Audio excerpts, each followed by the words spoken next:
তো বন্ধুরা, মাধ্যমিক পরীক্ষা শুরু 2 ফেব্রুয়ারি থেকে শেষ হবে 12 ফেব্রুয়ারি। এই মুহূর্তের একটি বড় ঘোষণা। বন্ধুরা, পূর্ব নির্ধারিত সূচি বদল করেছে মধ্যশিক্ষা পর্ষদ, এগিয়ে এসেছে পরীক্ষার সময়।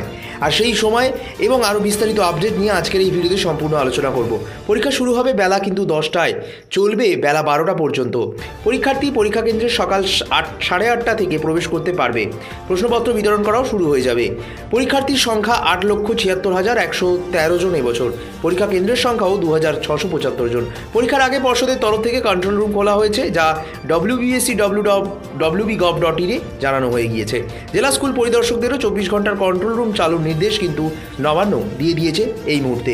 মাধ্যমিক পরীক্ষার্থীদের জন্য শিয়ালদা শাখায় লোকাল ট্রেনে অতিরিক্ত স্টপেজের ব্যবস্থা করা রয়েছে, বাসের ব্যবস্থা করা হয়েছে। মাধ্যমিক পরীক্ষার জন্য কলকাতার রাস্তায় যান চলাচল নিয়ন্ত্রণে কিছু সময়ের জন্য শহরের বন্ধ রাখা হবে। বনাঞ্চলে পরীক্ষার্থীদের বাসে করে পরীক্ষা কেন্দ্রে পৌঁছে দেওয়ার নির্দেশ দিয়েছেন মুখ্যমন্ত্রী, এবং কোনো রকম সমস্যা যাতে না হয়, শীতে ঠেকাতে পাহাড়ের স্কুলগুলিতে হিটারের ব্যবস্থা রাখারও নির্দেশ দিয়েছেন মুখ্যমন্ত্রী। লাইন হবে। সো আমরা আশা করছি যে it will be more efficient এবং faster. We will come out the results a little earlier. Sir, আমার একদম শেষ প্রশ্ন। সামনের বছরের মাধ্যমিক পরীক্ষার ডেট আপনি ইতিমধ্যেই ডিক্লেয়ার করে দিয়েছেন, কিছুটা এগিয়েছে, আমরা দেখেছি প্রায় 21 দিন মতন পরীক্ষা এগিয়ে